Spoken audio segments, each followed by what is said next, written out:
The hidden revenge. Sergeant Emily M. Harper had been the only woman in her infantry platoon for 3 years.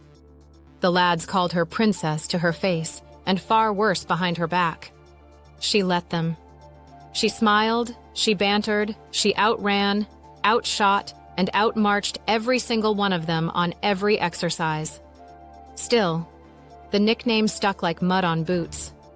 The real trouble started in Helmand, 2013. Their patrol walked into an IED ambush. 2 killed instantly, 4 wounded.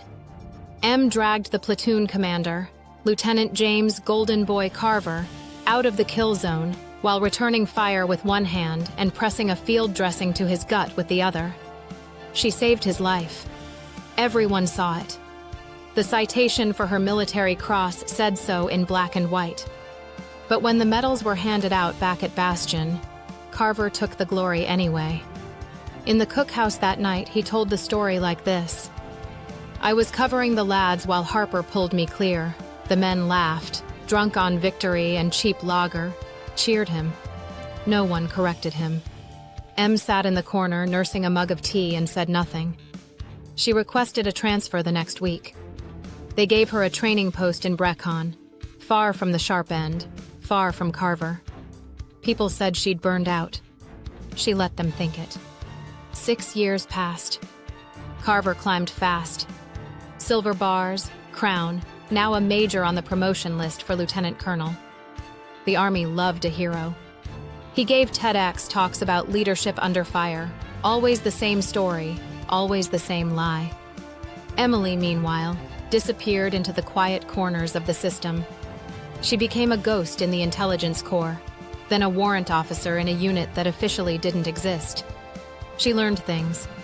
How to make devices vanish from inventories. How to plant files that looked real enough to fool auditors. How to wait. The opportunity came in 2024. Carver's battalion was preparing for a high-profile NATO exercise in Poland, the kind that gets prime ministers and 4-star generals on the parade square. Carver was to command the British battle group. Perfect. 3 weeks before deployment, a classified report landed on the desk of the Director Special Forces, photographic and documentary evidence that Major James Carver had sold night vision goggles and body armor to an Afghan middleman in 2013, gear that later turned up in Taliban hands. The timestamps on the photos were damning. The bank transfers traced to an account in his wife's maiden name. The Army moves slowly until it decides to move fast. Within 48 hours, Carver was suspended, arrested, stripped of security clearance. The press feasted.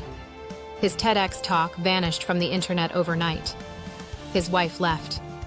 The promotion board struck his name from the list with a red pen. At the court-martial, they brought in the patrol members from that day in Helmand to testify about his courage. One by one, they told the truth for the first time. How M had saved him. How he had never fired a shot. The prosecutor barely needed the forged evidence after that. Carver got 12 years. No one ever connected it to the quiet warrant officer who had left the Army the same month and taken a civilian job in London. Emily Harper cut her hair short again, civilian short, and walked along the Thames in jeans and trainers. Sometimes she passed officers in uniform, and they didn't even recognize the woman who used to be their princess.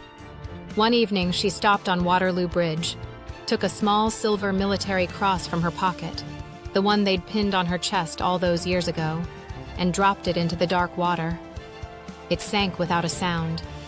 Revenge, she had learned, doesn't shout. It waits in the long grass, wearing the same camouflage as patience, and when it strikes, no one ever hears the shot. She walked on. Just another civilian in the crowd. If you like this story, please subscribe, comment, and like. Thanks.